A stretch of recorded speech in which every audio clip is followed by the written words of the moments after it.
بسم اللہ الرحمن الرحیم۔ السلام علیکم students, class first year, subject Islamiyat. I am your Islamiyat teacher miss Shazia Bibi بی۔ آج ہم نے پہلا باب شروع کرنا ہے، بنیادی عقائد۔ بنیادی عقائد کیا ہوتے ہیں، یعنی بنیادی عقائد میں کون کون سی چیزیں شامل ہیں۔ بنیادی عقائد جو ہیں ہمارے وہ 5 ہیں۔ نمبر 1 توحید، نمبر 2 رسالت، نمبر 3 ملائکہ، نمبر 4 آسمانی کتابیں اور نمبر 5 آخرت۔ اب اللہ تعالیٰ فرماتا ہے وَلَٰكِنَّ الْبِرَّ مَنْ آمَنَ بِاللَّهِ وَالْيَوْمِ الْآخِرِ وَالْمَلَائِكَةِ وَالْكِتَابِ وَالنَّبِيِّينَ۔ سورہ بقرہ کی آیت نمبر 177۔ ترجمہ: لیکن بڑی نیکی تو یہ ہے کہ جو کوئی ایمان لائے اللہ پر اور قیامت کے دن پر اور فرشتوں پر اور سب الہامی کتابوں اور پیغمبروں پر۔ اب یہ ہمارے بنیادی عقائد ہیں، ان پر ایمان لائے بغیر ہم مسلمان نہیں ہو سکتے۔ اب بنیادی عقائد میں پہلا عقیدہ ہے توحید۔ توحید کا کیا مطلب ہے؟ توحید کا مطلب ہے اللہ تعالیٰ کو ایک ماننا، اللہ تعالیٰ کو یکتا جاننا، اللہ تعالیٰ کو اس کی ذات اور صفات میں اکیلا ماننا۔ اور اس کے اصطلاحی مفہوم کیا ہے؟ دین کی اصطلاح میں اس سے مراد یہ ہے سب سے برتر والا اور ساری کائنات کے خالق و مالک ہستی کے واحد یکتا ہونے پر ایمان لانا اور صرف اسی کو عبادت کے لائق سمجھنا۔ حضرت آدم علیہ السلام سے لے کر خاتم المرسلین حضرت محمد مصطفیٰ صلی اللہ علیہ وآلہ وسلم تک جتنے بھی پیغمبر تشریف لائے، سب نے لوگوں کو توحید کی تبلیغ دی اور انہیں بتایا کہ کائنات کی تمام اشیاء اللہ ہی کی مخلوق اور اسی کے عاجز بندے ہیں، اسی لیے صرف اللہ ہی کی عبادت کرنی چاہیے اور اس کے احکام کو ایک ماننا چاہیے، یعنی اللہ تعالیٰ کو ذات اور صفات میں ایک ماننا چاہیے، اللہ تعالیٰ کے ساتھ کسی کو شریک نہیں ٹھہرانا چاہیے۔ نمبر 2 ہے رسالت۔ رسالت کیا ہے؟ رسالت کا سلسلہ جو ہے وہ توحید کے بعد آتا ہے۔ رسالت کے معنی ہے پیغام پہنچانا، اور پیغام پہنچانے والے کو رسول کہا جاتا ہے۔ رسالت کا اصطلاحی مفہوم ہے، اسلامی اصطلاحات میں رسول اس شخص کو کہا جاتا ہے جسے اللہ تعالیٰ نے اپنے احکام کی تبلیغ کے لیے اپنی مخلوق کی طرف بھیجا ہو۔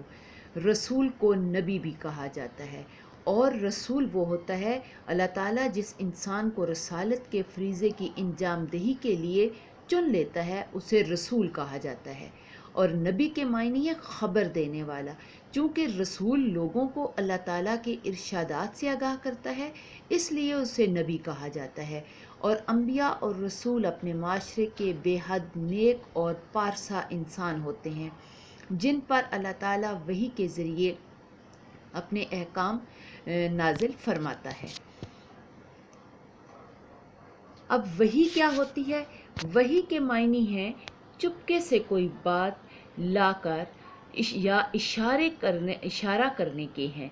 اسلامی اصطلاحات میں اس سے مراد اللہ تعالیٰ کا وہ پیغام ہے جو اس نے اپنے کسی رسول کی طرف فرشتے کے ذریعے نازل کیا اور اس کے دل میں ڈال دیا، کسی پردے کے پیچھے سے اسے سنوا دیا۔ اللہ تعالیٰ فرماتا ہے وَمَا كَانَ لِمُرْسَلٍ أَن يُكَلِّمَهُ اللَّهُ إِلَّا وَحْيًا أَوْ مِنْ وَرَاءِ حِجَابٍ وَيُرْسِلَ رَسُولًا فَيُوحِيَ بِإِذْنِهِ مَا بَهَا، یعنی اور کسی بشر کا مقام نہیں کہ اللہ تعالیٰ سے کلام کرے مگر ہاں وحی یا کسی پردے کے پیچھے سے یا کسی فرشتے قاصد کو بھیج دے، وہ وحی پہنچا دے اللہ کے حکم سے جو اللہ کو منظور ہوتا ہے۔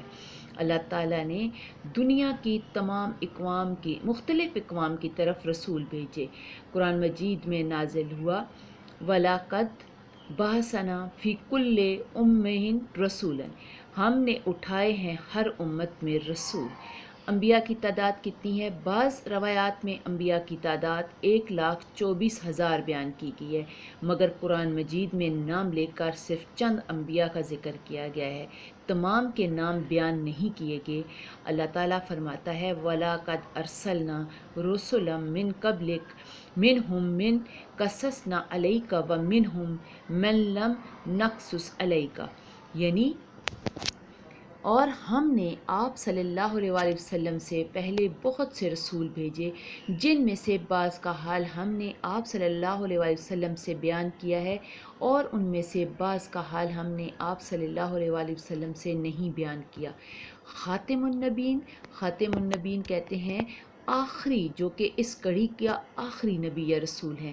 سلسلہ انبیاء کے آخری فرد حضرت محمد صلی اللہ علیہ وآلہ وسلم ہیں، جو خاتم النبیین ہیں، اور اب قیامت کے انسانوں کو آپ صلی اللہ علیہ وسلم ہی کی پیروی کا حکم دیا گیا ہے۔ تاہم ہر مسلمان پر لازم کیا گیا ہے کہ وہ تمام انبیاء کی نبوت پر ایمان لائے، اس سلسلے میں تفریق کی اجازت نہیں۔